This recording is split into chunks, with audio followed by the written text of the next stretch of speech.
Hello Pygame enthusiasts, and in this tutorial we will be adding our ball to our Pong game, and we will be adding our physics system. And that may sound hard, but it is actually a lot easier than it sounds. And if you got through the last tutorial, this will be very easy for you. And also, one other thing, this is real. This is actual programming that you can just use and sell, and REPL.it is kind of janky in the way it works, but it is very simple, and that's amazing. And you can also run it on Chromebook, so that's the main reason why we're using it. But I literally just copy and pasted the code and installed a couple packages, and this is running in a window on my real computer, and it is working great. And you can do that for any other operating system too. You can use this for Windows, Mac OS, Linux, maybe not Chrome OS, because Chrome OS is a bit weird in the way it works, but I bet you could figure it out. Yeah. So, we have our code right here, and we need to get a picture of a ball, and here is one. It's just a simple white circle PNG with a transparent background. It's also 1080 by 1080 pixels, as you can see right there. So we may need to scale it down a little bit, but let's just upload it. I'm going to see. I have my file explorer right here. I'm going to drag my ball.png into the Pygame project, and I'm just going to get this over there. Okay, and this too. Okay. I need to do a bit of organization. Okay. There we go. So we need to now take this into our Pygame project as a surface. And hope you've done this a million times, so I'm going to go through this a bit quickly. I'm going to first actually add a comment. Adding ball surface. And then I spelled surface wrong. Spelling errors. They never get old in programming. Never get old. Okay, so we need to put this inside a variable, so I'm going to call this variable ball surface and set that equal to pygame.image.load, and I'm going to pass in our ball.png.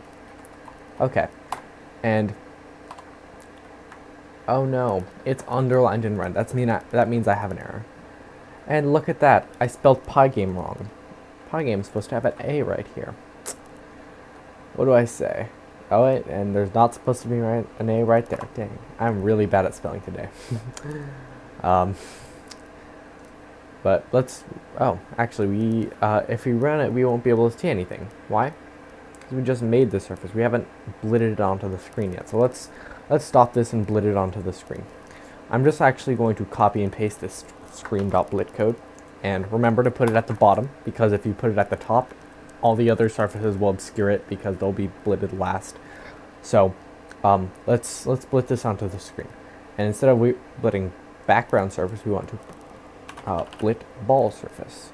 And we're going to blit it at 0, 0 in the tuple. Okay. So let's run this and see how it looks. Whoa, that is really big. Here's our ball.png. It's just getting this top corner of it, this top left corner. I mean, balls don't have corners, but okay. We need to scale this, and we've actually done this before. So we need to, if you remember, right down here, the syntax for this is pygame.transform.scale, and then you pass in the surface you want to scale and the new resolution in a tuple. So we're going to reassign ball surface, and we're going to make that equal to pygame.image. Wait, no, not .image. I'm not loading in an image. I want to do pygame.transform.scale. And then we need to pass in which surface we want to scale. Which surface are we scaling? Ball surface. Ball surface, and then let's make this, I don't know, 35 by 35. Actually, no, that's a good size because I've done this before. I just recorded this tutorial 10 minutes ago, and then I made a mistake halfway through. So I know that 35 by 35 is a good resolution, but fiddle around with it, see what you like. So let's run this and see how it looks. And there's our ball up there, and it looks great. It's about the right size, and yeah. Hold on one second. I think we made a little mistake in our last tutorial. This right here, this should be more to the left. Let's fix that. When we made our, here's where we make our rect for this platform. Let's, instead of making it at 0, 100, let's make this at negative 50, 100. Let's try that out. See if it looks good. Oh, and it looks perfect. Okay, so next we need to actually make our ball rect, because it would not be that much fun if the ball just stayed still. So let's use a get rect command to get our rect from our surface. So we need to put this rect inside a variable. Let's call it ball rect, and let's set that equal to ball surface dot get underscore rect, and then in our parameters, what are they called? Parameters. I think that's what you put in the parentheses. I just totally became brain dead for a second. Brain dead. Okay. So in our parameters, we need to put the center of where we want our rect. So let's put this at I don't know. So the syntax for this is center equals, and then in a tuple, let's put this at 250. Let's put this at 250, comma 250. So let's see how that looks. Wait, actually, I forgot. So that it didn't change anything. It's still back up there, and that's because we're still blitting the ball surface onto 0, 0. We don't want to split it onto the 0, 0. We want to blit it onto ball rect. So we want to blit the ball surface onto wherever ball rect is. And now if we see it, it might appear somewhere at like 250, 250. Oh my god, it's perfect. It's right in the middle. Okay, well, it's not right in the middle, but it's close enough. So yeah, that looks great, and it looks like our rect is working. So we need something to actually like move our ball. So we need up here, we need to add a variable that is well, actually, I think I should just take an overview of what we're doing. Online Pong game. There we go. So this is a just general overview of what our physics system is doing. So I'm going to pause this. Is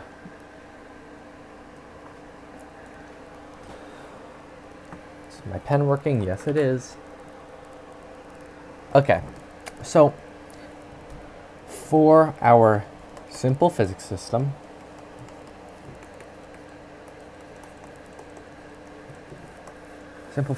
okay. So we have our two platforms, and then we have our ball, and then we have our roof and our ceiling. So hold on one second. Oops. How do I even do this? Okay. I think it's like that. So I've got, there it goes. Okay, so now I can move around this ball. Okay, so we need to, so here's just a general idea of how this is going to work. So we are going to have a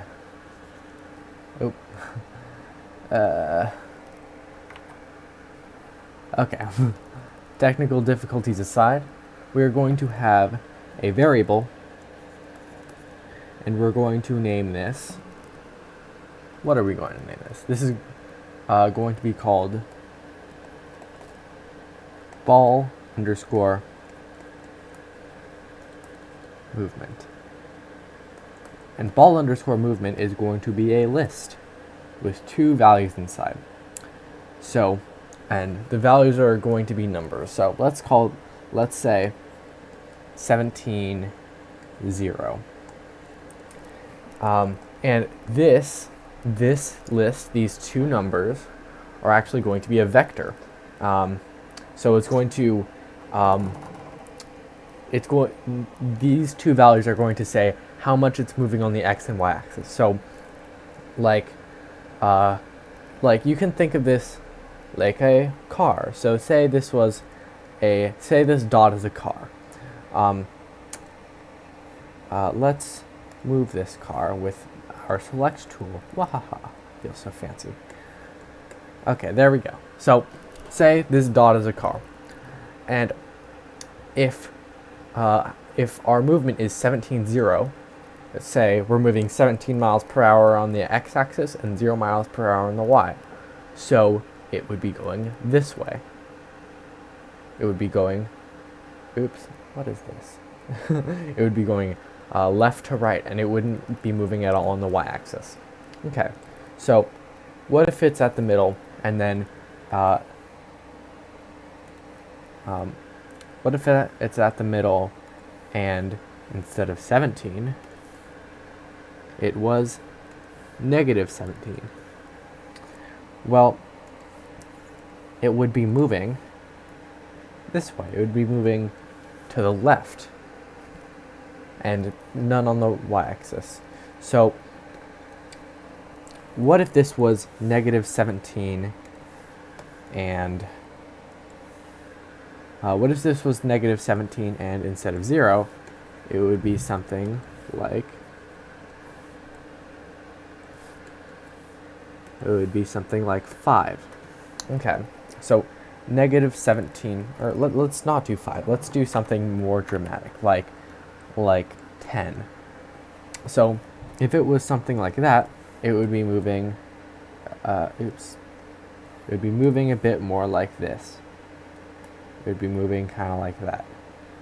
So it would be moving 10 miles per hour on the y-axis and negative 17 miles per hour on the x-axis. And what we can do is say, we can manipulate this based on what's happening, based on collisions, based on where the ball is. And yeah, that is pretty much the whole physics system, except not really. We need to figure out how we're going to change it. And that's also very simple. So say this is coming up like this at a, say the ball is coming up like this, and then it bounces off. So let's say this,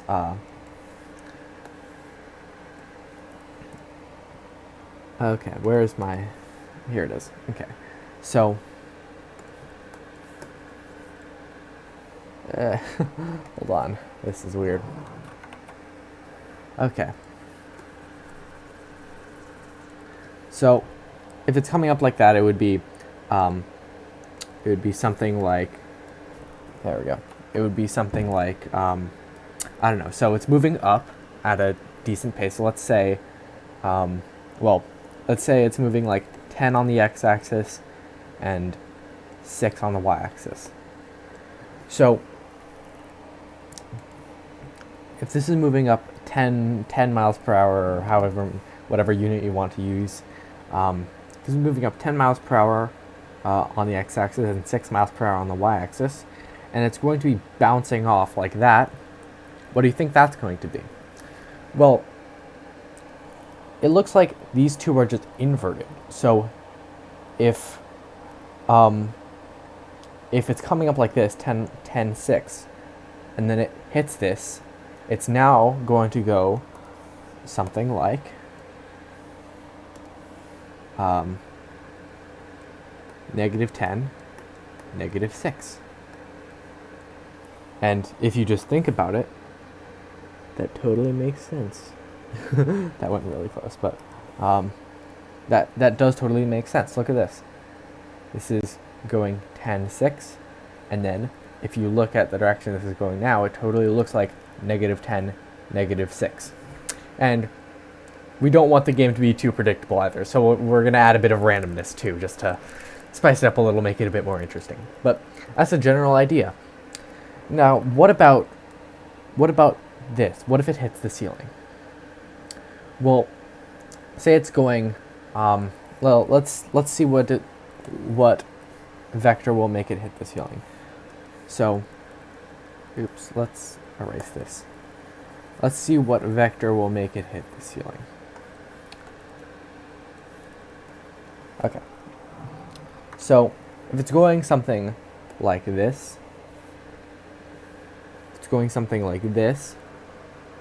then that looks kind of like the vector, I don't know, 10, 6. We can use the same exact vector. It's just, so it's going 10 miles per hour on the x-axis and 6 miles per hour on the y-axis. So it's going this way, and it's going to hit the ceiling. So, I'm going to select the ball right here and move it. So this, when it hits the ceiling, it's going to go something like this. And if you notice something, the x direction hasn't changed. The x speed hasn't changed. So we can just leave the x vector just untouched. So this is kind of pesky. I'll try to figure out a better solution with all this selecting and stuff. It's not fun, but I'll try to figure out a better solution to the art tablet in the future. So the x vector has remained unchanged because the x speed has remained unchanged. So the first is still 10.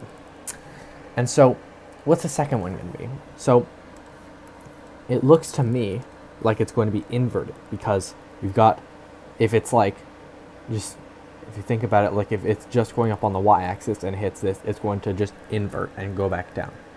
And it's the same here. So if it's like here and it's going up like this, it's going to invert the y direction. So this would be 10. I need to select this. Come on. 10, -6. So now we just have two very simple algorithms. Well, they're not really algorithms, they're just simple little mathematical things, mathematical equations, whatevers. You can tell I'm not good at math, and I can even figure this out. But yeah, so this is, this will work great. And of course, we are going to add a bit of randomness, because if it's super predictable each time, nothing's going to change and it's going to be really boring. And I think what we're also going to do is something that I'll introduce later to make it also more interesting. So, whew, my hands are getting very sweaty from all that drawing. Okay. So, that was a lot of theory, and now now it's time to put it into practice. So we're going to make a function for this, because writing all that code in the game loop seems a bit daunting and a bit messy. So let's make our function not fed. We want to make it def, or define. So we're defining a function. What are we going to call this function? Let's call this function move ball, and then parentheses. And then, so what do we want to do? So we want to use a global value, because we want to edit the position of our ball rect. So we want to do global ball rect. Usually global values aren't an amazing way to go, but for vectors like this, if you're moving something, then there might be multiple things moving it at the same time. So global values are really a good option for vectors. Oh no, I've got a little a little red underline right here. That little tick is not supposed to be there. Oops. I must have accidentally typed that. So we've got our global value for ball rect. Oh my god, the time is flying so fast. We've already been going for 20 minutes. Dang. Okay, so we have our global value of ball rect, so we can edit ball rect. And now what we can do is we can detect collisions. So how are we going to do this? So I think I've got it. So we can detect collisions between ball rect and platform rect because the platform rects are, the platform rects are the rects that that make these platforms. So let's see. But before that we do that, we need to actually introduce our vector. So we want to call it ball movement. We want to call this vector ball movement, and it is just a list with two values. Let's make this value 0, or let's make this 5 on the x-axis and 0 on the y-axis, just to test it out.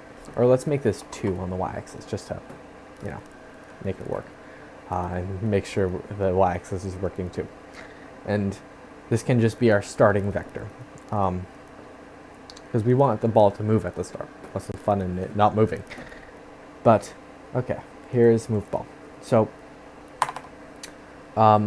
we can now move the ball rect based on the vector. So we just want to make it so at the end of the function, it moves the ball rect based on the vector. So let's see. We want to move the ball's x-axis based on the first value in this list, and the y-axis based on the second value. So we want to do ball rect dot center x, and that just moves, that's just the value of how far it is along on the x-axis. And then we want to plus equal, so we want to increment it by however by I forgot how to talk, but we want to do plus equals, and then we want to put in what how much we want to move it by, and we want to move it by ball movement 0. So what this will do is it'll move it along the x-axis based on the 0th value, or the first value, in ball movement. So so that'll work. And now we're just going to do the same thing with the y-axis. So let's paste this and change it to center y, and we want to point it to the one index. Lists are confusing. But now, if we try this out, and we remember to call it in our game loop, because we need to remember to call this in our game loop because we want to actually have this function repeat over and over again on each frame. So we want to do move ball, and we want to call our function in just any place in the game loop. So now let's run this and see if it works, or see if we made an error. And look at that, the ball moved off in that direction. So let's try making the not the ball movement not 5-2 but 5-0. See how that works. And look at that, it's moving. And it's working great. Look at this. Our vector system is already working. It was so easy. Just like 3 different lines of code, and it's working great. So now we need to have a way to manipulate the ball movement variable. And actually, because we're manipulating the ball movement variable, we want to bring that in as a global value. Because how global values work is there are a couple ways to edit. It is just a way to edit variables inside a function, because you normally can't do that. But if you bring them in as a global value, you can say, I am using this and I'm editing this variable inside this function. Okay, so the first thing we need to do is detect collisions between our rects. So we're going to use a for loop for this, because there are two rects in our you know, what is it called? So because there's one rect, two rect, and they're in a list. So because we have two platforms and we need to check both of them. So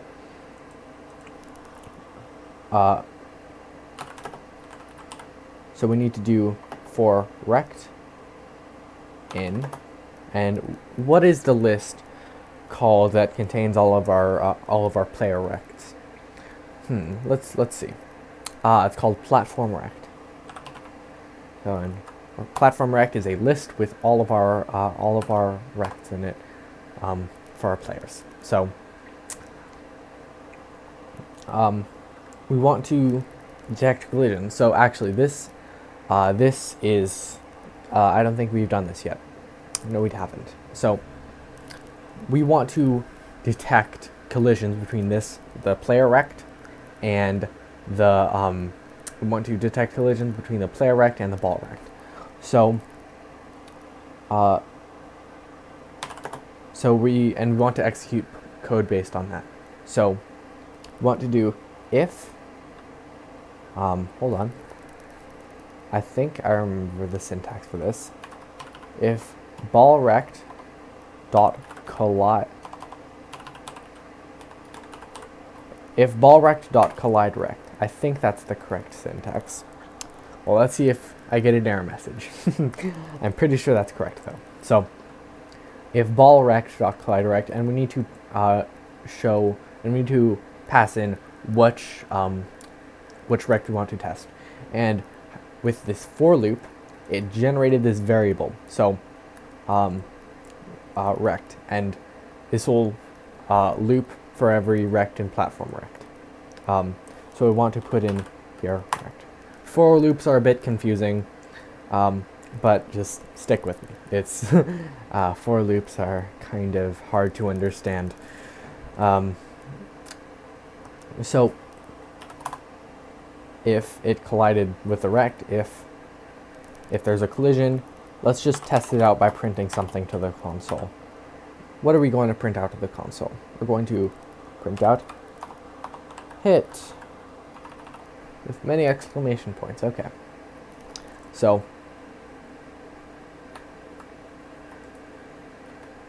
okay. Well, it looks like we got the hits detected. I think maybe we should slow down a rect so we can actually see that a bit better. Let's put this at 1. Oops, not 1 there. We want to put this at, we want to make our ball movement 1, 0, just so we can actually like see this. Oops, move down. Okay, so it's going very slowly, but you might be able to see. Look at that, it's printing out to the console when we hit the rect. So, we want to make it so both of the vectors get inverted. Both of the x and y vectors get inverted when we hit the one of the when we hit one of the player rects. So instead of printing something, because that's not very useful, we want to invert both of our ball movement vectors. So ball movement and then the 0th index equals negative ball movement 0th index, and we're just going to do the same thing for for the first index. Yes, am I repeating myself? Yes. Technically, yes, we could make a for loop. We could do a bunch of fancy stuff so we don't need to repeat ourselves. But I just don't feel like it. And this is only like a couple lines of code, and we're not going to be using this again. So I don't think it's that big a deal that we're repeating ourselves with this one line. But let's see if this works.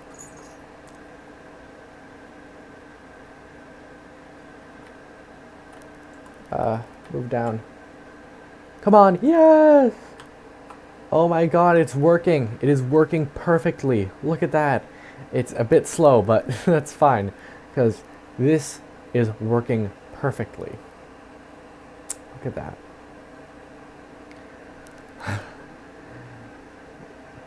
Okay, let's stop watching this because that's kind of boring. But this is a bit too predictable, and this is a bit too predictable. It's kind of boring, so we need to add some randomness so it actually feels like a fun game. So we need to every time it collides, we need to add some randomness to the y-axis. So for that, we need to import a separate library. We need to import random. That's very far from how you spell okay. That's how you spell random. So import random. And I think I remember how to use random. Let's see. So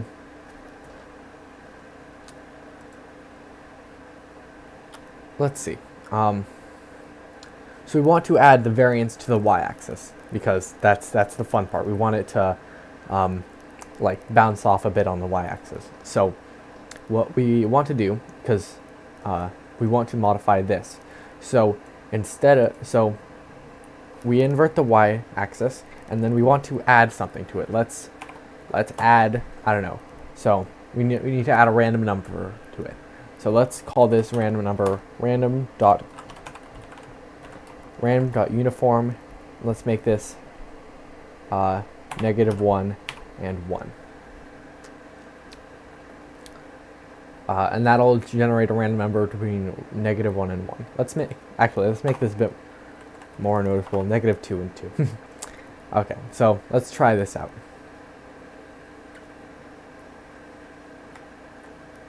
I need to move this down a bit. So let's see. Whoa! Look at that. That is really dramatic.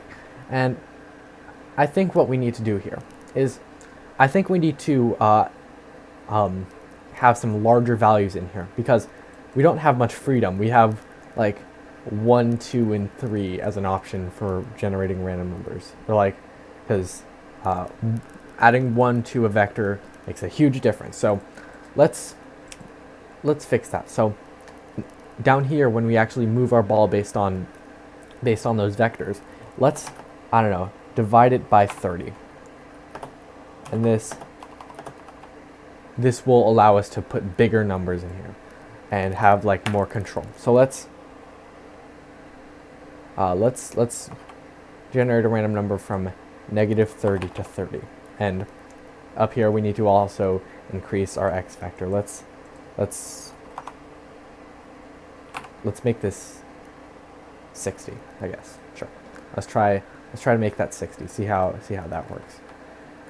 And that's still pretty slow, but oh, as you can see, it's kind of subtle, but we got a little bounce. We got, oh, there's some big bounces. Oh no, it's going off screen. We'll fix that later. Okay. But look at that. That looks like it's working great. I think this random.uniform is it's still a bit, dramatic. So let's make this this random number from -15 to 15. Okay, and let's increase our ball speed a little bit. I think we can make this 80. This is a very long episode. let's move this down a bit. Okay, this is actually working great. It's a bit slow, but I don't think it'll be as slow once we actually like, you know, begin to, work on it a bit more. Oh, okay, there's a little bug. Okay, I think we can fix that later. But the one last thing I want to do in this episode, because this episode is very, very long, is I want to make it invert on the y-axis when it touches the ceiling. And so, if you remember, actually,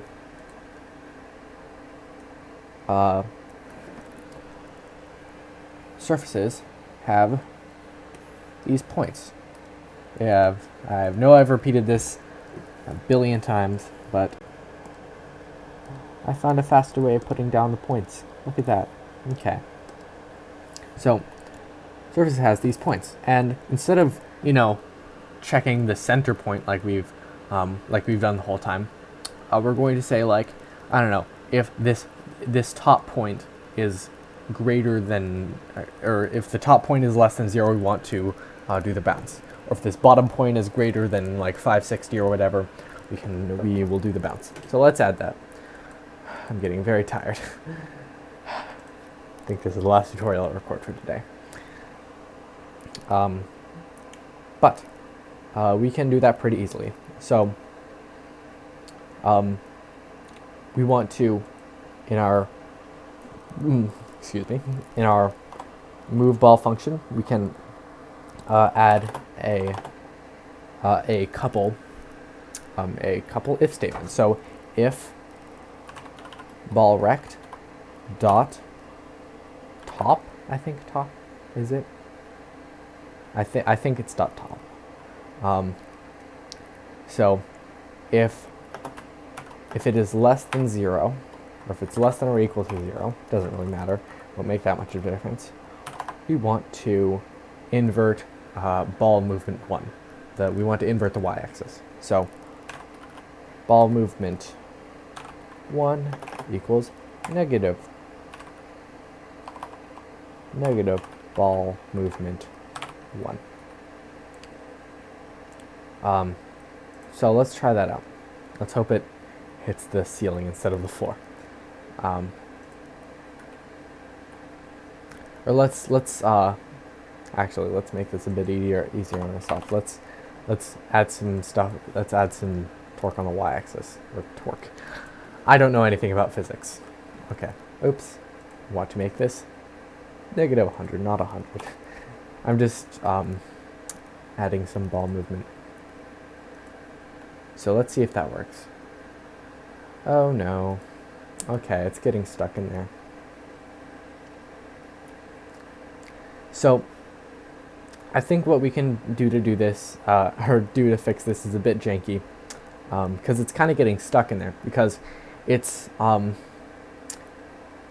inverting on the y-axis, and then, but it's kind of still,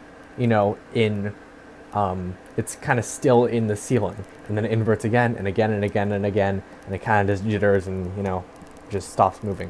So we can, when we check, we can do an AND statement. So if the ball rect.top is greater than 0, and if ball movement 1 is less than 0, I think. Yeah. Yeah, if it's less than 0. So if it's moving up, and if the ball is moving up, and if it collides with the top, then you can invert the y-axis. So let's run this and see how it works. And that works great. Okay. So, let's, okay. I think that we also need to do something on the bottom. And I'm kind of tired right now, so I'm going to make you do that. That's a challenge for you. You need to figure out how to detect collisions with the bottom, and then you need to come back and see my solution, or yeah. So actually, that sounded a bit egotistical. It's like my solution is the correct solution now. Find whatever solution works for you, and then come back. So I'm going to do mine right now. So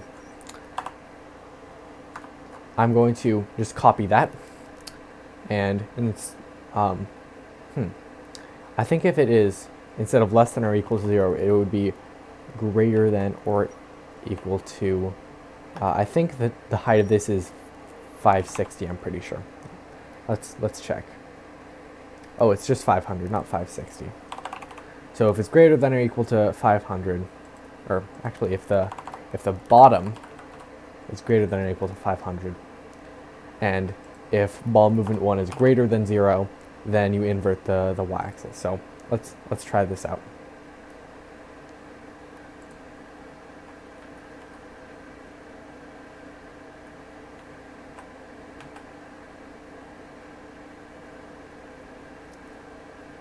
Let's see if this works. Will that make the bottom? Okay, maybe our physics are a bit weird and we may need to fix some bugs. Okay, we definitely need to fix some bugs in our physics a bit later, but I think we can do that in the next episode. Let's make this 80-100 so we can actually test and see if the bottom collisions are working. Come on, hell yeah. They're working great. This has been a very, very long episode. Wow, 42 minutes. Okay. Thank you for watching if you watched this, the whole thing. Congratulations for making your first ever physics system. And goodbye.